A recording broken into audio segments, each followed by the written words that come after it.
Israel reanudó las operaciones de combate contra Hamás en Gaza, momentos después de que expirara la tregua de 7 días entre las partes. Con esto nos vamos a meter ahora para abrir la segunda hora de información aquí en CNN Redacción. Según los mediadores de Qatar y de Egipto, las negociaciones para liberar más rehenes van a continuar a pesar del reinicio de las hostilidades. Según las fuerzas de defensa de Israel, más de 200 objetivos fueron atacados en el norte y en el sur de Gaza este viernes. Un portavoz del Ministerio de Salud de ese territorio palestino, controlado por Hamás, dijo que 32 personas murieron y decenas resultaron heridas por los ataques israelíes. Vamos a saludar nuevamente a nuestro corresponsal internacional en jefe, José Levi, en Jerusalén. José, bienvenido nuevamente. Hola Nacho, buenas tardes. Después de lo que dicen los israelíes fue un ataque con proyectiles desde Gaza contra Israel y después también sobre todo de que Hamás, a diferencia de los 7 días anteriores, no entregara una lista de 10 israelíes, mujeres y niños que podían ser liberados hoy, es que Israel consideró que ya esta tregua estaba anulada por el movimiento Hamás y reanudó su ofensiva militar desde tierra, mar y aire contra, dice, objetivos terroristas del movimiento Hamás en las zonas de Jan Yunes, de Rafah, de Jebalia. Y todo esto cuando vemos que en el ejército israelí se preparan para lo que puede ser los próximos días con también ofensivas militares. Lo que sí es que dicen que el tipo de ataque ahora va a ser quizá distinto en el sur de Gaza a lo que fue en el norte de Gaza. Vemos, eso sí, que los bombardeos en estas primeras horas, se habla de más de 200 ataques, habrían causado la muerte de decenas de palestinos. Y esto cuando existe también una situación en la cual durante horas no ha habido el suministro de días anteriores de llegada de camiones de ayuda humanitaria. Todo esto preocupa y junto a esto vemos que los israelíes ahora han asegurado al secretario de Estado estadounidense, Antony Blinken, que van a adoptar medidas que van a impedir que pueda haber sufrimiento de la población civil en la medida de lo posible. Esto es un tema abordado por Antony Blinken, quien asegura que Estados Unidos apoya las acciones militares de Israel, apoya la intención de eliminar a Hamás, pero junto a esto Israel debe adoptar métodos que hagan que el sufrimiento de la población civil, cuando Hamás se esconde dentro de esta población, sea el mínimo posible.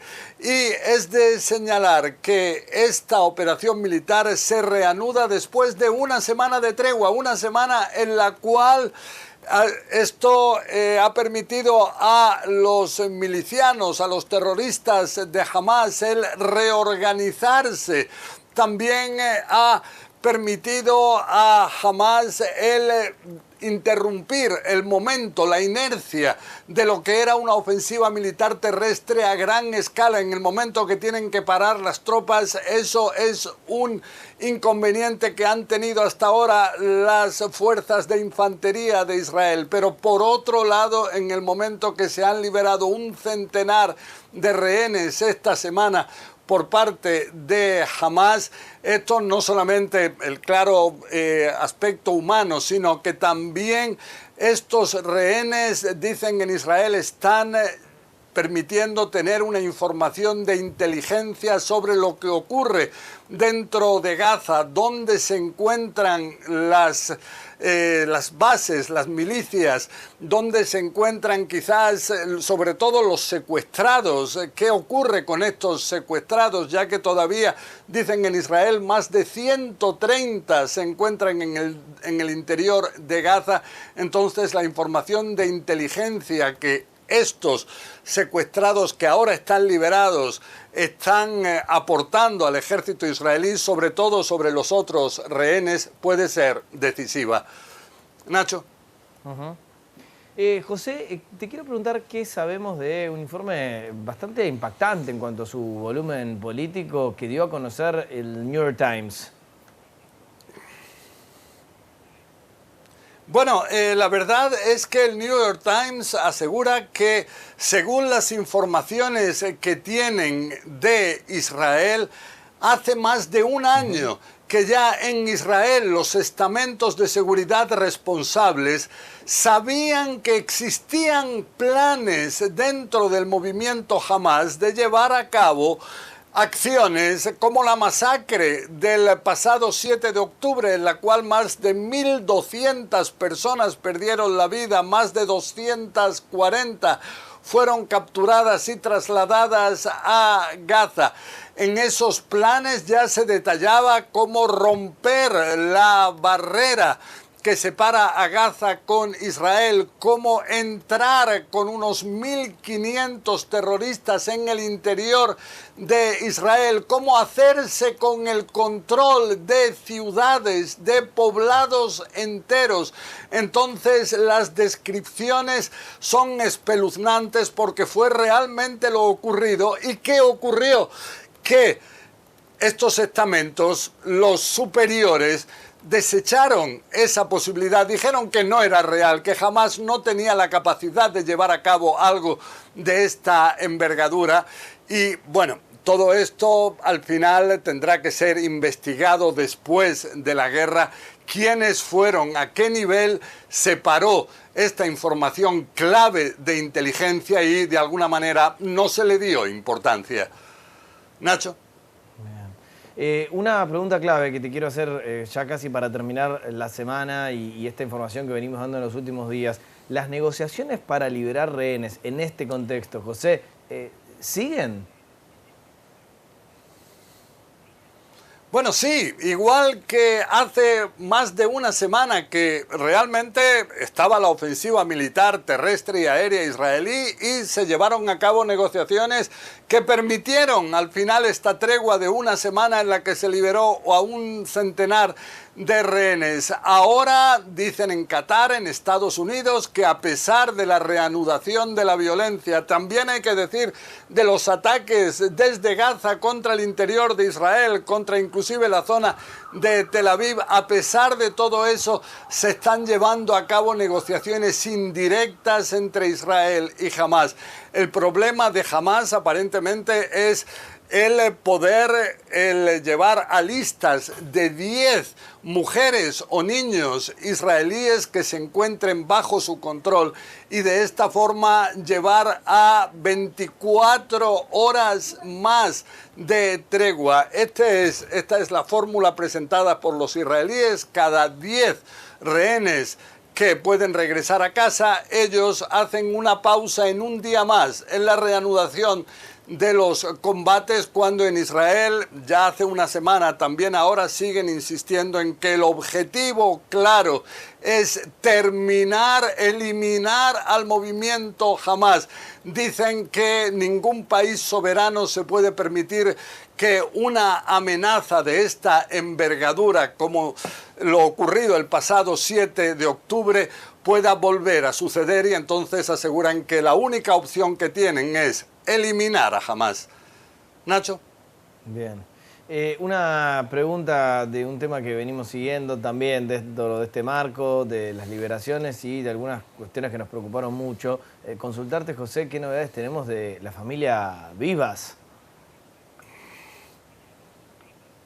Bueno, lo que aseguran en el movimiento Hamás es que ellos estarían dispuestos a entregar los restos sin vida de los dos pelirrojos, el bebé de 10 meses y el niñito de 4 años, Kfir y Ariel, que fueron capturados de manera terrible por Hamás, algo impensable que se pueda llegar a intentar capturar a este tipo de niñitos pequeños. Entonces ellos con su madre fueron capturados capturados. Dicen en Hamas que murieron en un bombardeo israelí.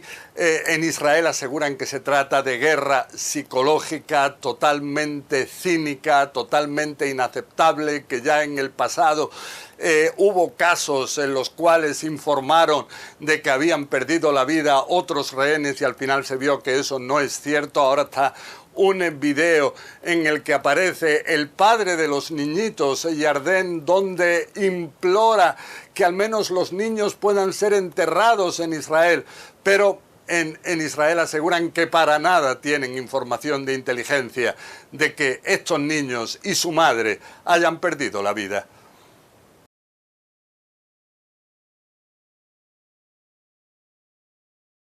Hamas is taking credit for today's terrorist attack at a bus stop in Jerusalem that left 3 innocent civilians dead and 7 wounded, including some Americans. CNN's Ben Wiedemann is in Jerusalem. The attackers who were also killed afterwards were brothers, Ben? That's right. They were 38-year-old Murad Nimr and his brother, 30-year-old Ibrahim. Now, we've seen video of the actual attack taking place. What you see is their car, which they drove from Sur al-Bahar, which is an eastern suburb of Jerusalem, drives up right in front of this bus station. The two get out and just start opening fire on people waiting for the bus. This was at rush hour in the morning.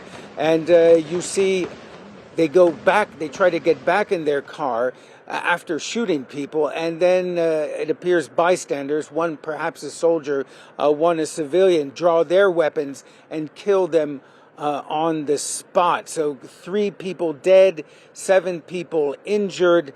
And in the aftermath of this, Prime Minister Benjamin Netanyahu said, yes, we should be giving more weapons to civilians. And his words were echoed by National Security Minister Itamar Ben-Gvir. And this really underscores the level of tension here, even though at the moment, the guns have gone silent in Gaza itself. Esta tarde el gobierno de México informó que fue liberada Iliana Gritsevsky, quien había sido secuestrada el 7 de octubre por Hamas. Una de las 2 mexicanas está en esta situación ya de libertad y la Cancillería Alicia Bárcena dijo que seguían trabajando por la liberación de otro mexicano, Orión Hernández. Con esta información iniciamos. La funcionaria agradeció la mediación de Qatar, la funcionaria mexicana. Ella es parte de la liberación de decenas de rehenes del grupo extremista en el marco de la tregua con Israel para suspender los ataques que el país lanzó en territorio de Gaza, en represalia por los actos terroristas de Hamas. Las fuerzas de defensa de Israel informaron que 6 rehenes adicionales retenidos en Gaza fueron entregados a la Cruz Roja este jueves.